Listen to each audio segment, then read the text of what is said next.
로마서 4장 20절로 25절 말씀입니다. 로마서 4장 20절로 25절 말씀 우리 다 같이 잘 주셔서 한 목소리로 읽도록 하겠습니다. 믿음이 없어 하나님의 약속을 의심하지 않고 믿음으로 견고하여져서 하나님께 영광을 돌리며 약속하신 그것을 또한 능히 이루실 줄을 확신하였으니 그러므로 그것이 그에게 의로 여겨졌느니라. 그에게 의로 여겨졌다 기록된 것은 아브라함만 위한 것이 아니요 의로 여기심을 받을 우리도 위함이니 곧 예수 우리 주를 죽은 자 가운데서 살리신 이를 믿는 자니라. 예수는 우리가 범죄한 것 때문에 내어줌이 되고 또한 우리를 의롭다 하시기 위하여 살아나셨느니라. 아멘. 함께 기도하겠습니다. 은혜로우신 하나님 감사합니다. 하나님께서 우리의 삶을 주관하시고 주도해 나가셔서 지난 한 주간을 살게 하시고 그 하나님의 은혜들을 기억하며 예물에 우리의 마음과 정성과 믿음을 담아 하나님 앞에 올려드립니다. 이 예물 흠양하여 주옵시고 우리의 믿음 위에 믿음을 더하여 주시는 은혜의 복을 허락하셔서 우리의 삶 전체가 오늘 이 예물을 하나님께 드리는 것처럼 기쁨으로 드려지게 하여 주옵시고 우리의 삶이 하나님의 손에 이끌려서 하나님의 영광을 위하여 기묘하게 쓰임받는 거룩한 성도의 삶이 되게 하시고 기업이 되게 하시고 가정이 되게 하여 주시옵소서. 이 시간 하나님의 말씀을 듣기를 소원합니다. 성령께서 우리 가운데 역사하셔서 우리가 이 말씀 앞에 오늘 또 하나님께서 우리에게 가르치시고자 하는 그 하나님의 음성과 하나님의 마음으로 들을 수 있는 복된 이한 시간 되게 하여 주옵소서. 예수님의 이름으로 간절히 기도하옵나이다. 아멘. 오늘 말씀의 제목은 내가 믿는 예수. 나는 예수를 믿는데 내가 믿는 예수는 어떤 예수인가를 한번 점검해보는, 그래서 우리가 우리의 믿음이 정말 구원 얻는 믿음인가, 우리를 정말 구원으로 인도하는 믿음인가, 우리를 한번 점검하는 시간을 갖기를 원합니다. 우리는 지난 시간에 우리를 구원으로 인도하는 믿음은 반드시 회개라고 하는 전제가 있어야 된다라는 말씀을 드렸습니다. 내가 죄인인 것을 깊이 깨닫고 그리고 그 죄에서 돌이키고 또 회개하는 그러한 반드시 선제적인 사건이 일어난다는 것을 말씀드렸습니다. 만약 오늘 우리에게 회개와 돌이킴이 없다면 오늘 야고보서에서 말하는 것처럼 우리는 마귀가 믿고 있는 믿음과 동일한 믿음이라는 것을 우리가 다시 한번 살펴보았습니다. 아마 지난 한 주간 동안 여러분과 저가 삶에서 돌이킴을 위하여서 또 회개에 대하여서 죄와 싸우는 그러한 힘든 시간들을 아마 보내셨으리라고 믿습니다. 로마서는 다시 오늘 우리가 지난 토요일 날 묵상했던 로마서 10장을 통하여서 우리는 믿음으로 구원을 받는다고 하는 이 엄청난 사실을 다시 한번 강조했습니다.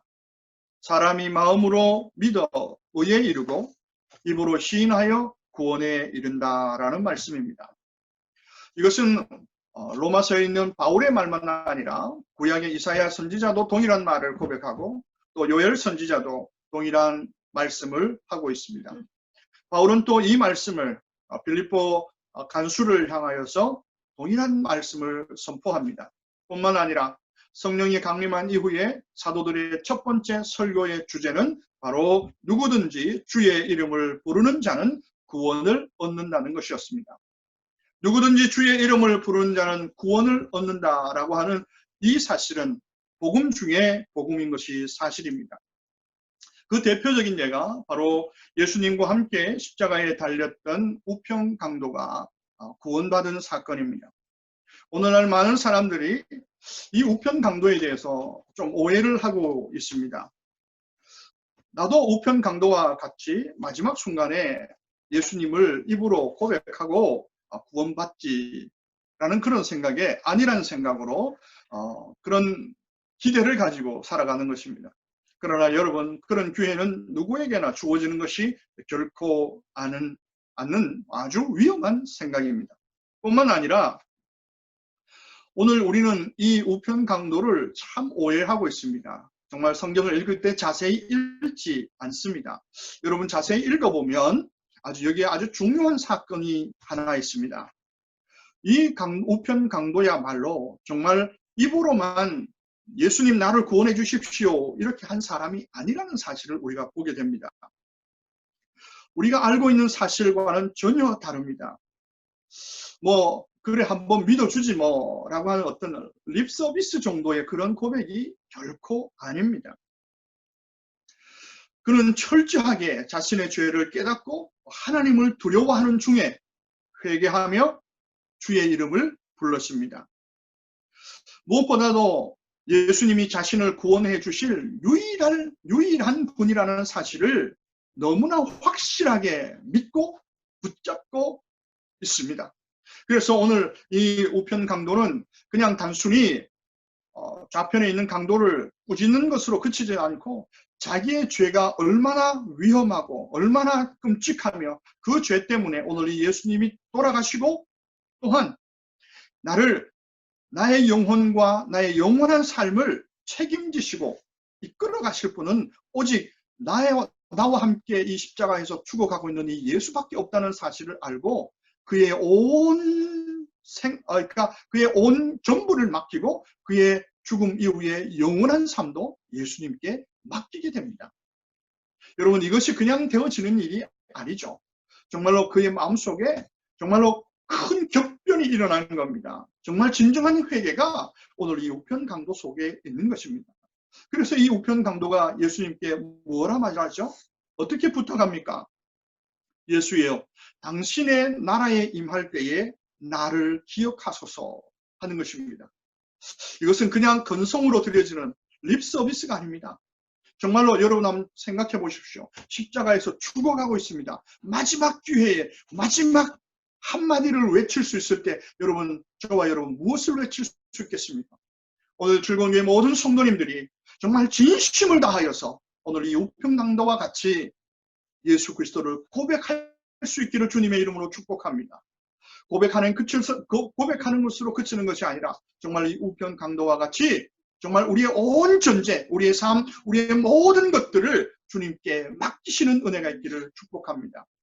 우리의 죄를 그분에게 맡기고 우리의 일생을 그분에게 맡기고 또한 우리의 영원한 삶을 그분에게 맡길 수 있는 그러한 믿음입니다. 오늘 우리가 예수를 믿는다고 할 때 정말 무엇을 믿고 어떤 예수를 믿는가? 오늘 우리는 한번 구체적으로 점검해 볼 필요가 있습니다. 첫 번째 우리는 예수를 믿는다고 할 때 그 예수는 나의 죄를 대신 지시고 내 죄를 대신 맡으셔서 십자가에서 죽으신 구세주라는 사실을 내가 믿는 것입니다. 오늘 본문에 있는 25절은 예수님은 나의 죄 때문에 내어줌이 되었다라고 말씀합니다. 예수님은 나의 죄를 대신해서 죽으신 분이라는 것입니다. 예수라고 하는 이름의 뜻이 무엇입니까? 다른 것 아닙니다. 자기 백성을 그들의 죄에서 구원할 자입니다. 죄에서 구원할 사람, 바로 그분이 예수 그리스도입니다. 예수님은 참 하나님의 아들이십니다. 하나님이세요. 그래서 우리는 그 예수님을 통해서 많은 것들을 경험할 수 있습니다. 그리고 그 예수님은 우리에게 많은 것들을 베풀어 주십니다. 가난한 자들에게는 물질적인 풍요를 제공해 주실 수 있는 분이십니다. 아마 여러분의 주변에서 예수를 믿고 경제적인 여유를 누리게 된 사람들의 많은 이야기를 여러분 들어오셨을 것입니다. 또한 그분은 우리를 만드신 분이십니다. 그래서 누구보다도 우리를 고치시고 다시 회복하시는데 뛰어난 가장 출중한 의사이십니다. 그래서 우리는 기적적인 치료와 기적적인 어떤 은혜를 경험함으로 건강해지는 사람들을 많이 볼 수 있습니다. 그 밖에도 수많은 다양한 사람들이 기도의 응답의 역사를 경험합니다. 그리고 그 은혜에 감사하며 헌신의 삶을 살아가는 것이 사실입니다. 하지만 그런 예수님의 권능의 체험, 기적의 체험에서 오는 믿음이 우리를 구원하는 믿음은 아닙니다. 많은 사람들이 예수님의 권능을 체험하는 것이 자신들의 믿음이라고 생각합니다. 그리고 그 믿음을 자랑합니다. 분명히 말씀드리지만 기적의 체험이나 은사의 체험은 예수님을 믿는 것에 도움은 되지만 그리고 기회가 될 수 있지만 그 체험 자체가 그 사람이 구원받았다고 하는 증거는 아니라고 하는 사실입니다. 마태복음 오늘 11장 20절로 24절에 보면 예수님께서 그 마을 전체를 혹독하게 꾸짖는 장면이 나옵니다. 그 장면은 어떤 이유였습니까? 예수님께서 가장 많은 기적을 그들에게 행하셨습니다. 가버나움에서 가장 많은 기적들을 행하셨는데 그들이 도대체 회개하지 않습니다. 그래서 예수님은 그 마을을 대놓고 꾸짖으십니다. 여러분, 어떤 사람이 기도를 해서 문제를 해결보고 예수님을 믿게 되었다면 굉장한 위험성이 있습니다. 어떤 위험성입니까? 더 큰 문제가 일어나고 그 문제를 해결할 분이 예수님 말고 다른 어떤 존재라면 그 사람은 또 그 문제 해결을 위해서 또 그 믿음의 대상을 따라가기에 십상입니다. 그러나 오늘 그리스도인들은 어떤 문제의 해결로 인하여서 그리스도를 믿는 사람이 되어서는 안 됩니다. 오늘 예수 그리스도가 오늘 우리의 믿음의 본질이요. 예수 그리스도가 우리의 유일한 믿음의 대상인 이유는 바로 그분이 우리의 죄를 대신해서 십자가에서 죽으셨기 때문입니다. 만일 우리가 예수 그리스도가 십자가에서 우리의 죄를 위해서 돌아가신 구세주가 아니라면 오늘 우리는 다양한 믿음의 대상들을 선택할 수도 있습니다. 그러나 유일하게 예수 그리스도만 우리의 죄를 위하여서 십자가에서 죽으신 분이십니다. 예수님 외에 누구도 죄인들을 향하여서 진노하시는 하나님의 진노와 심판으로부터 우리를 건져낼 존재는 아무도 없다는 사실입니다. 우리가 예수 그리스도만을 붙들 수밖에 없는 이유가 여기에 있습니다. 많은 사람들이 그리스도인들을 독선이라고 이야기합니다. 그럴 수밖에 없습니다. 왜냐하면 그 누구도 우리의 죄를 위해서, 저와 여러분의 죄를 위해서 십자가에서 죽은 하나님의 저주를 받은 사람이 없기 때문입니다. 그분이 유일하게 나의 죄를 대신해서 저주받으신 분이기 때문에 우리는 예수 그리스도만을 고집하게 되는 것입니다. 그래서 예수를 믿는 믿음을 가진 사람들은 철저하게 자신들의 죄로 인하여서 철저한 절망을 경험해야 합니다. 하나님 앞에서 우리의 죄가 얼마나 위험한지, 그 죄가 얼마나 우리를 괴멸하고 있는지를 깨닫고 경험하지 않는 다음에는 오늘 예수 그리스도를 굳건하게 잡을 수 있는 은혜가 우리 속에 없습니다. 그리스도인의 믿음은 그래서 자신의 죄를 깨닫고 그 죄값을 대신 주시고 십자가에서 죽으신 예수 그리스도를 깨닫는 만큼 그들의 믿음은 견고해지게 되는 것입니다. 그래서 우리는 은혜 중에 은혜는 무엇이냐 하면 바로 내가 죄인이라는 사실을 깨닫는 것입니다. 우리가 살펴본 것처럼 우리의 삶에 발생되는 모든 문제의 근원은 바로 이 죄입니다. 하나님과 우리를 멀게 하는 하나님의 모든 부유함으로부터 우리를 떨어져 나가게 하는 것은 다른 것이 아니라 바로 이 죄입니다. 그래서 오늘 로마서 7장에서 바울은 우리에게 자신의 심정을 이렇게 고백합니다. 오라 나는 곤고한 사람이로다. 이 사망의 몸에서 누가 나를 건져낼 것인가? 여러분, 여러분의 죄 때문에 오늘 이 바울의 이 탄식을 경험한 적이 있으십니까? 정말로 나의 죄가 내 인생의 정말 모든 것들을 엉망진창으로 만들어버렸다. 우리의 가정을 엉망진창으로 만드는 것이 다른 것이 아니라 바로 이 죄라고 하는 사실 때문에 하나님 앞에서 몸부림쳐 본 적이 있으십니까?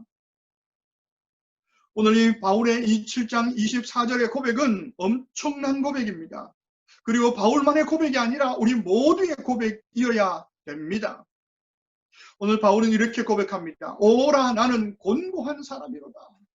우리 점잖게 표현해서 오라지만 오늘 로마서 7장 전체의 분위기를 보면 아 미치겠다 이런 뜻입니다.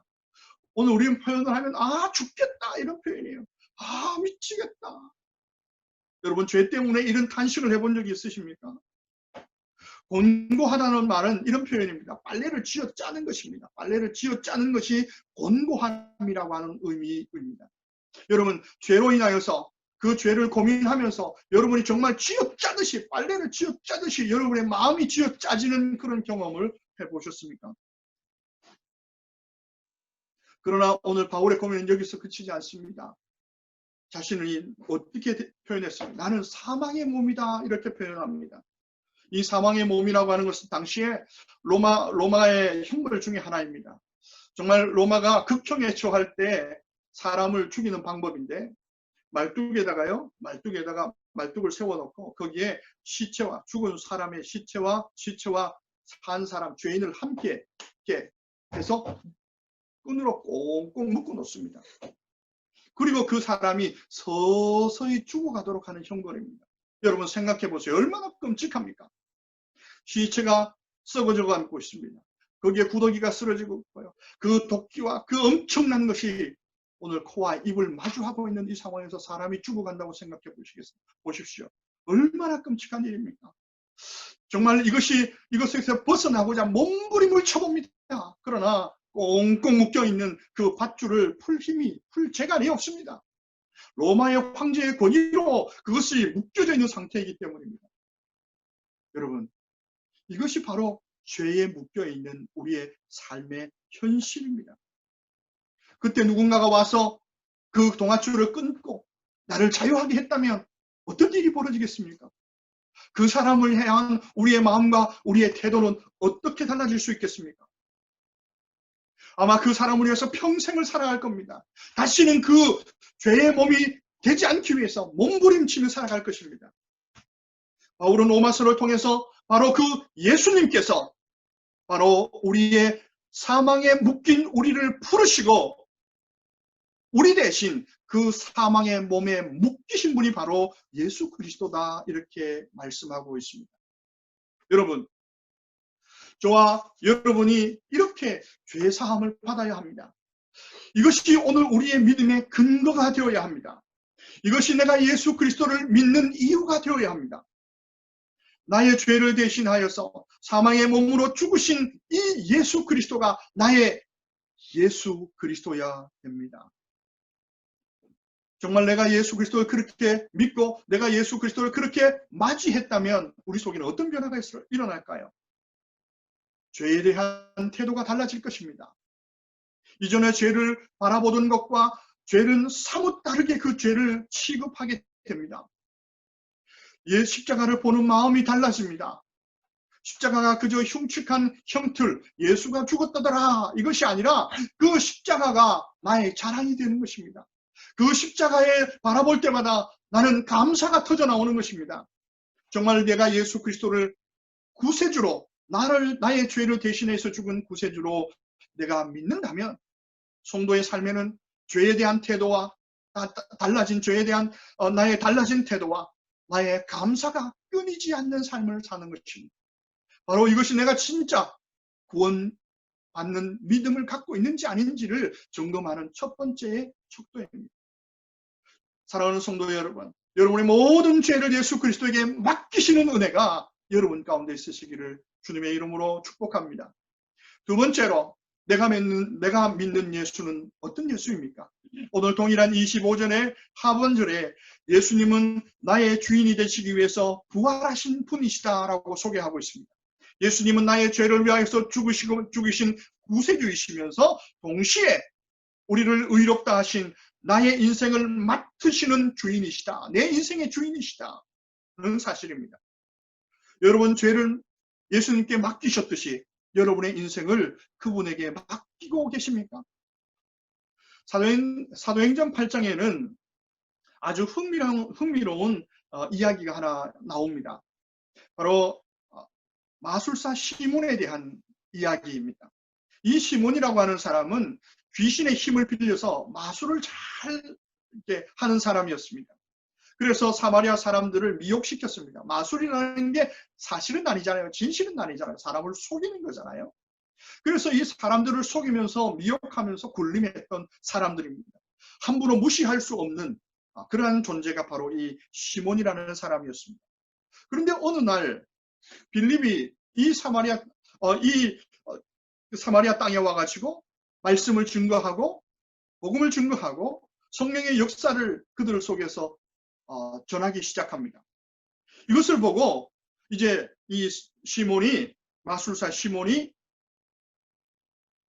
믿고, 복음을 믿고, 그 다음 어떻게 해요? 세례를 받고 오늘 이 빌립을 따라다닙니다. 빌립을 따라다니면서 사역을 도와줍니다. 그러던 중에 오늘 베드로와 사도 일행이 다시 이 사마리아를 찾아옵니다. 그런데 오늘 그들이 와서 놀라운 일을 행합니다. 사도들이 안수할 때마다 성령의 역사가 일어나는 거예요. 그것을 보자 오늘 이 시몬이 오늘 이 베드로와 사도들에게 요청을 합니다.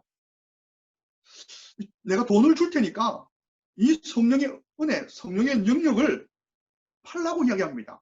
어떻게 하면 돈으로 살 수 있냐고 묻습니다. 그러자 오늘 이 시몬을 향하여서 베드로가 거의 저주와 가까운 그러한 징계를 내립니다.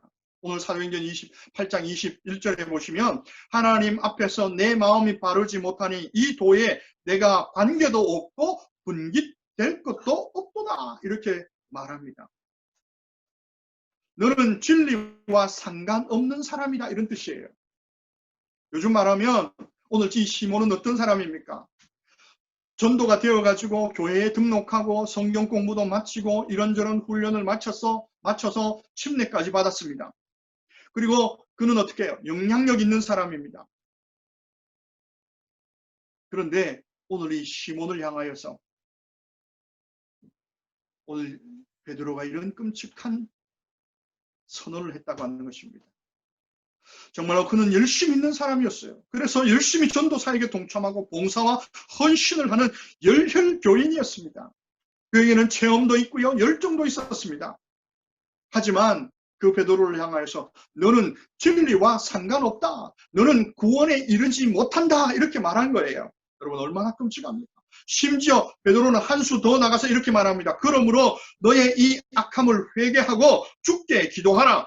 혹 마음에 품은 것을 사하여 주시리라. 무시무시합니다. 혹시 네가 회개의 기도를 하면 하나님이 받아주실지도 모르겠다, 이런 뜻입니다. 받아주신다가 아니라 혹시, perhaps 이럽니다. 여러분, 얼마나 두려운 말씀인가요? 여러분, 이 정도 되면 아마 시몬 베드로도 그랬겠죠. 아마 저라면 아마 항변을 했을 것입니다.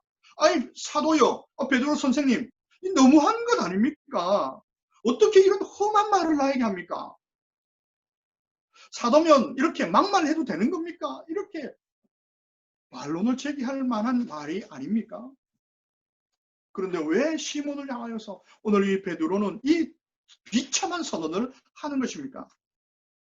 정말 시몬은 교회의 모든 프로그램에 참석했지만, 정말로 성경의 교회에 있는 모든 성경 공부를 마쳤지만 그 과정 중에 회개하며 자신의 주인을 바꾼 적이 단 한 번도 없었기 때문입니다. 다시 말씀드립니다. 오늘 이 시몬은 회개하지 않고 그의 인생의 주인을 바꾸지 않은 여전한 상태였다는 것입니다. 시몬은 성령의 역사를 보고 왜 돈으로 성령을 사려고 했을까요? 오늘 베드로는 오늘 이 시몬의 마음 중심을 꿰뚫어 보시며 오늘 23절에서 이렇게 말합니다. 내가 보니 너는 악독이 가득하여 불의에 매인 자로다, 이렇게 말합니다. 시몬 속에 바뀐 것이 아무것도 없다는 것입니다. 물론 베드로는 이 시몬을 처음 봤어요. 옛날에 시몬은 모릅니다. 그가 침례 받기 전에 어떤 삶을 살았는지 모릅니다. 그러나 오늘 베드로는 단번에 알게 되었습니다. 뭐냐 하면 이 사람은 아직 구원받지 못했구나. 왜냐하면 어떻게 해요? 오늘 구원받은 사람에 드러나는 표시가 오늘 이 베드로 속에 하나도 없었기 때문입니다. 그는 세상 사람과 전혀 다를 바 없었기 때문입니다. 시몬은 얼마 전까지 마술로 사람들을 속이고 자칭 큰 자라고 칭하면서 사람들을 지배했던 사람들입니다. 그런데 이제 그가 이 성령의 역사를 보자 더 그 욕망이 더 크게 일어난 것입니다. 내가 저 성령의 능력만 가지면 이제 이 사마리아 사람들을 완전히 선하게 장악할 수 있겠다라고 하는 그 열망함이 오늘 이 시몬 속에 불현듯이 일어났기 때문에 오늘 이 엄청난 도전을 오늘 이 시몬이 하게 된 것입니다. 그 결정적인 이유가 여기 있습니다. 오늘 24절에 보면 이렇게 시몬이 대답합니다. 너 회개해라. 그러면 하나님께서 용서해 주실지도 모른다. 이런 베드로의 안내를 받았음에도 불구하고 오늘 그 말을 들은 시몬이 어떻게 한 줄 아십니까? 24절에 보면 시몬이 대답하여 이르되 나를 위하여 주께 기도하여 말한 것이 하나도 내게 임하지 않게 하소서. 여러분, 이 뜻이 무엇입니까? 책망의 말을 듣고 자신의 속을 들켰음에도 불구하고 베드로가 회개해라 라고 했을 때 오늘 이 시몬은 어떻게 해요? 회개하지 않습니다. 오늘 시몬에게는 기도할 믿음이 있어요. 기도할 믿음이 있고 성령을 사모하는 믿음이 있지만 그러나 어떻게 해요? 회개할 믿음은 그에게 없습니다. 그래서 그는 스스로 회개를 포기합니다. 그리고 그 회개를 누구에게 또 맡깁니까? 베드로에게 또 맡깁니다. 베드로여, 나를 대신해서 기도해 주십시오. 여러분, 바로 오늘 이것이 시몬의 결정적인 실수이고 연약함입니다. 시몬의 신앙생활 중에 전혀 그의 주인이 바뀌지 않았다는 증거입니다. 여전히 시몬의 주인은 시몬이었습니다. 그래서 하나님께서 그에게 죄를 지적하고 사도를 통해서 그의 죄가 극렬하게 드러났음에도 불구하고 그 죄를 돌이키지 않습니다. 왜요? 주인이 시몬 자신이기 때문입니다. 교회는 다니고 봉사도 하고 섬김의 삶을 살았지만 여전히 예수를 이용해서 자신의 욕망과 자신의 소원을 채우려고 하는 그 끔찍한 욕망이, 끔찍한 오늘 그 시몬의 주인이 자신임을 폭로하는 오늘 이 모습을 보게 됩니다. 사랑하는 성도 여러분, 천국에서 우리가 하나님께 내보이는 것은, 하나님께서 찾으시는 것은 내가 얼마나 많은 일을 했고 얼마나 많은 기도의 응답을 받았고 얼마나 많은 선교와 봉사 활동을 한 리스트를 하나님께서 요구하시는 것이 절대로 아닙니다. 하나님 앞에서 우리가 내보여야 할 것은 기도 응답의 리스트가 아니라, 하나님, 나는 내 평생을 살면서 내 주인이 하나님 당신이었음을, 예수 그리스도가 나의 인생의 주인이었음을 고백하는 그 우리의 삶의 행적을 하나님 앞에 보여드릴 뿐입니다. 너의 인생의 주인은 누구로 삼고 살았느냐라고 주님께서 말씀하실 때 여러분, 어떤 것을 내어 보여드릴 수 있겠습니까? 예수님은 오늘 우리의 등골을 오싹하게 하는 말씀을 하십니다. 마태복음 7장에는 정말 오늘 언제 들어도 우리의 등골을 오싹하게 하는 말씀입니다. 그날에 많은 사람이 나더러 주여 이르되 주여 주여 우리가 주의 이름으로 선지자 노릇하며 주의 이름으로 귀신을 쫓아내며 주의 이름으로 많은 권능을 행하지 아니하였나이까? 그때 예수님 말씀하십니다. 그때 내가 그들에게 밝히 말하되 내가 너희를 도무지 알지 못하니 불법을 행하는 자들아 내게서 떠나가라 하리라. 오늘 왜 예수님께서 이렇게 말씀하십니까? 왜 그때 그들이 구원에서 제외되었을까요? 오늘 21절에서 예수님 분명히 이렇게 말씀합니다. 나더러 주여 주여 하는 자마다 다 천국에 들어갈 것이 아니요 다만 하늘에 계신 내 아버지의 뜻대로 행하는 자라야 하리라. 이 말이 무슨 뜻입니까? 어떤 일을 하는 것이 중요한 것이 아니라 정말 하나님의 뜻대로 살 만큼 하나님이 너의 인생의 주인이셨느냐, 이것을 물으신다는 것입니다. 주인이 내가 아니라 예수 그리스도가 주인인 삶을 사는 것입니다. 이것이 바로 예수 그리스도를 믿는 것입니다.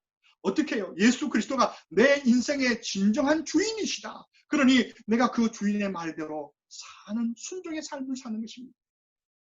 여러분 속에 이 믿음의 증거가 있으십니까? 다만 입술의 고백이 아닙니다. 시몬과 같은 신앙생활을 해서는 안 됩니다. 오늘 세 번째로 우리가 믿는 예수는 누구십니까? 그분은 다시 오실 왕, 다시 오실 주인, 다시 오실 신랑입니다. 오늘 사도행전 1장 11절은 우리에게 분명히 그렇게 말씀하십니다. 예수님은 다시 오신다는 것입니다. 2000년 전에 예수님이 오셨던 것처럼 예수님은 다시 오십니다. 예수님은 다시 오실 분이십니다. 그때에 그분은 어린 양이나 고난받는 종, 인자로 오시는 것이 아닙니다. 구원자로 오실 것이 아닙니다. 그날 그분은 심판주로 오십니다. 어린 양이 아니라 정말 유다의 사자로 오십니다. 고난받는 종이 아니라 왕의 왕이요 주의 주요 심판주로 오시게 됩니다. 구원자가 아니라 심판주로 오십니다. 이것은 예수님을 믿지 않는 세상을 향한 예수님의 오심이 목적입니다. 그러나 성도인 우리에게 다시 오실 주님은 신부이십니다. 신랑이십니다. 신부인 우리를 찾아오시는 신랑이십니다. 그런데 문제는 이것입니다. 정말 오늘 우리가 신랑 되신 예수님을 어떻게 기다리고 있느냐 하는 것입니다. 유대인의 결혼 풍습을 보면 흥미롭습니다. 뭐냐면 이제 결혼을 하게 되면 먼저 약혼식을 하게 됩니다. 우리로 치면 약혼식을 하게 되는데 어떻게 하냐면 신랑이 친구들과 함께 신부집으로 찾아갑니다. 그리고 그날 그곳에서 성대한 파티를 엽니다. 그리고 하룻밤 지내지 않고 곧바로 그 잔치가 끝나면 남편은 다시 집으로 돌아옵니다. 그리고 이 신랑은 신부를 데려오기 위해서 열심히 준비를 합니다. 대부분은 준비는 살 집을 아버지의 땅에 아버지 집에 짓는 것입니다. 열심히 짓습니다. 보통 한 평균 1년 정도의 기간을 둔다고 합니다. 그러면 이제 아들이 결혼하기 위해서 돌아와서 열심히 살아가는 것을 보고 아버지가 어느 순간에 저 녀석 이제 한 여자의 남편으로 또 한 가정을 꾸릴 만한 가장으로 정신적으로나 아니면 또 능력적으로 준비가 됐다 싶으면 아버지가 허락합니다. 그러면 이제 이 아들이 친구들과 함께 신부집을 찾아갑니다.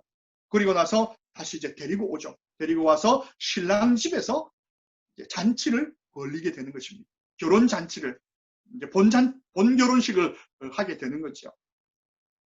바로 성경에서 오늘 우리에게 말해주는 것이 바로 이 그림입니다.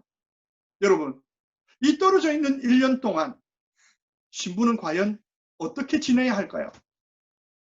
그래, 1년 뒤에 우리 신랑이 오겠지. 그리고 아무것도 하지 않고 그냥 탱자탱자 놀면서 저 언덕 너머에 그 신랑이 오는 그런 기비만 바라보고 늘 마루에 앉아서 그것만 바라보면 되겠습니까? 아니죠. 정말 지혜로운 신부는 어떻게 합니까? 아마 이 1년 기간을 여러 가지 정말 신랑을 맞을 최대한의 준비를 하고 살아갈 겁니다. 그 기간 동안 아마 괴로움도 있겠죠. 힘들고 어려운 일들도 있을 겁니다.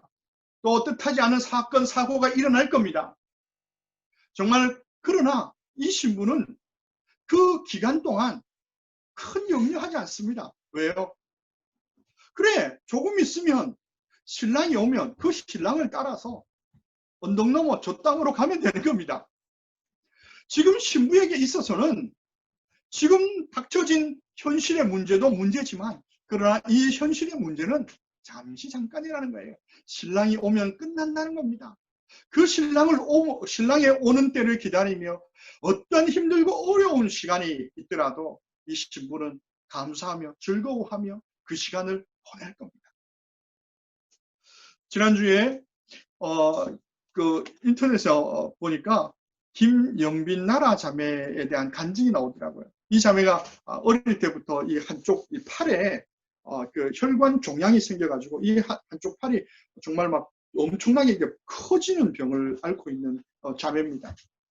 그런데 이 자매가 5학년, 5살 때부터 이 병을 앓게 됐는데 이제 20대 중반이 지나면서 이것 때문에 이제 유방암도 그리고 갑상선암도 오게 됩니다. 그래서 이 자매가 너무너무 힘들어가지고 24시간 진통제를 맞지 않으면 이게 견딜 수 없는 거예요. 너무너무 큰 고통이 있는 겁니다. 근데 이 자매가 나와서 이제 간증을 하게 되었는데 그 간증 내용도 참 은혜로웠지만 그 간증 타이틀이 너무 제 마음을 울렸어요.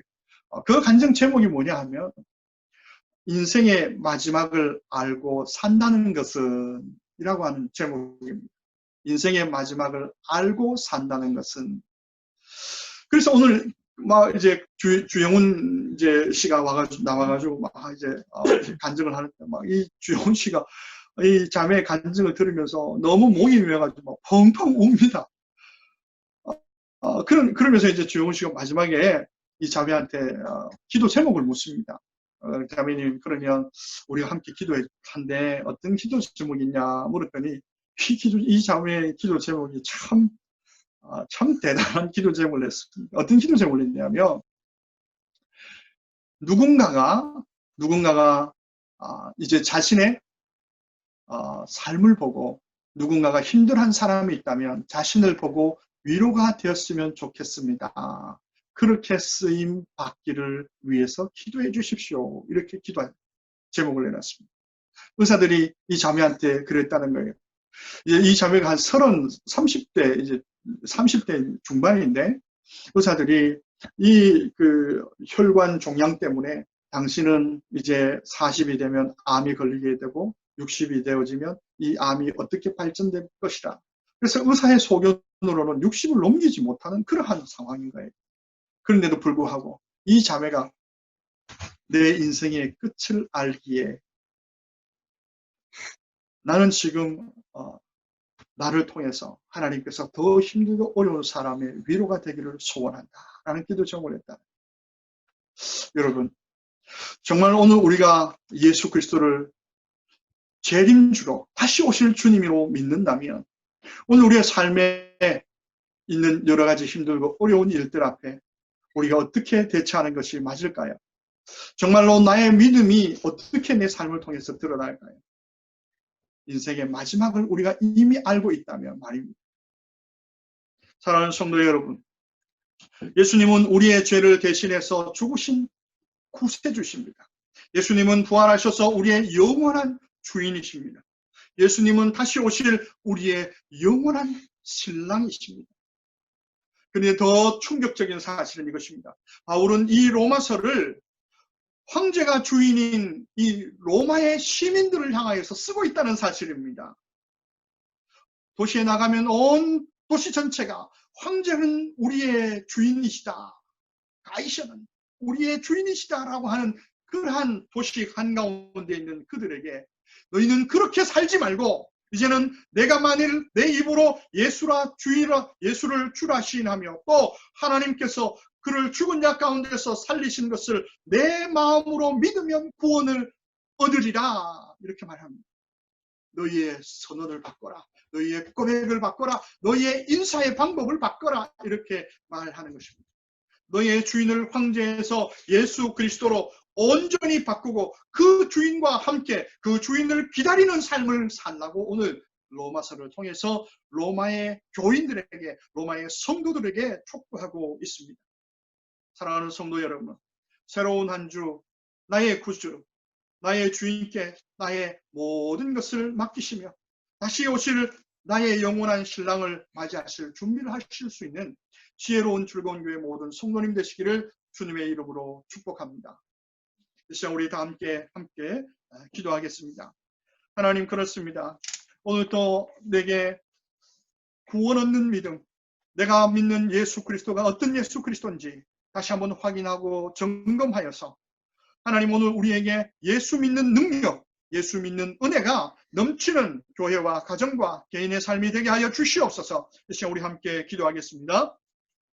살아계시고 역사하시는 아버지 하나님, 감사합니다. 오늘 또 예수 그리스도가 나의 구주시며 예수 그리스도가 나의 주인이시며 예수 그리스도가 나의 영원하신 신랑이심을 고백하며 사는 즐거운 교회 모든 성도님들 되게 하여 주시옵소서. 참으로 아버지 하나님, 우리가 예수 그리스도로 인하여서 많은 것을 경험할 수 있습니다. 많은 은혜를 누릴 수 있습니다. 그리고 그 은혜의 화답으로 봉사하며 헌신할 수 있습니다. 그러나 아버지 하나님, 우리의 봉사와 헌신의 이유가 예수 그리스도가 십자가에서 나의 죄를 대신 십자가에서 죽었다는 사실 외에 그 어떠한 것도 하나님께 드리는 감사의 가장 큰 조건이 되지 않게 하여 주시옵소서. 오늘도 내가 이렇게 살아가는 이유가 예수 그리스도가 나의 죄를 위하여서 십자가에서 사망의 몸을 입으셨다고 하는 이 명확한 사실이 우리로 하여금 예수 그리스도를 위하여 살아가는 능력이 되게 하시고 그 이유가 되게 하시는 은혜가 즐거운 교회 모든 성도님들 속에 차고 넘칠 수 있도록 인도하여 주시옵소서. 또한 그런 그 믿음 위에 오늘 우리의 인생을 위하여서 주인 되셔서 우리를 인도하시기 위하여서 부활하신 예수 그리스도께 우리의 삶을 맡겨드리는 저희들 되게 하여 주시옵소서. 이 코로나 상황 가운데 이 물질로 건강으로 상황적으로 아버지 우리의 삶에 여러 가지 힘든과 어려움이 있지만 그러나 아버지는 이것 모든 것들을 예수 그리스도이신 예수 그리스도의 우리의 주인이신 그분 당신께 온전히 맡겨드리는 즐거운 교회 모든 성도님들 되게 하여 주시옵시고 또한 아버지 하나님 오늘 또 그 예수 그리스도는 나를 다시 부르시기 위하여 나를 만나시기 위하여 나를 영원한 하나님의 나라로 인도하시기 위하여 재림하실 예수 그리스도라는 사실을 알고 기억하게 하셔서 오늘 또 아버지 하나님 삶이 어떤 환난과 고난이 있을지라도 오늘 또 부활하신 주님이 다시 부활하시고 승천하시고 다시 재림하실 것이라는 주님의 날을 사모하며 기대하며 오늘 또 우리의 인생의 끝이 어떻게 펼쳐지고 무엇을 기다리며 어떤 영광과 영화가 우리를 위하여 준비되고 있는지를 기억함으로 다시 한번 힘내어 일어설 수 있는 즐거운 교회 모든 성도님들 되게 하여 주시옵소서. 오늘도 아버지 하나님 오늘 이 세상 속에 정말로 아버지 로마 황제가 아버지 하나님 주인이고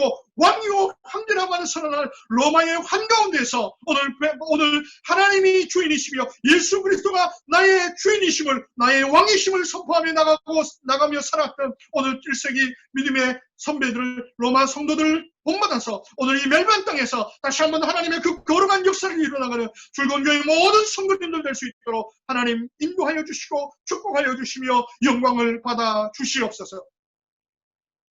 이제는 우리를 사랑하시는 하나님의 무한하신 사랑과 예수 그리스도의 한량없는 은혜와 오늘 또 예수 그리스도를 믿는 믿음으로 오늘 또 하나님의 거룩한 백성으로 삼아가시는 이끄시는 성령 하나님의 충만하심이 이제는 예수 그리스도를 믿는 온전한 믿음으로 한 발 한 발 내딛기로 작정하는 즐거운 교회 모든 성도님들을 위해 지금부터 영원토록 함께 하시기를 예수 그리스도의 이름으로 간절히 축원하옵나이다. 아멘.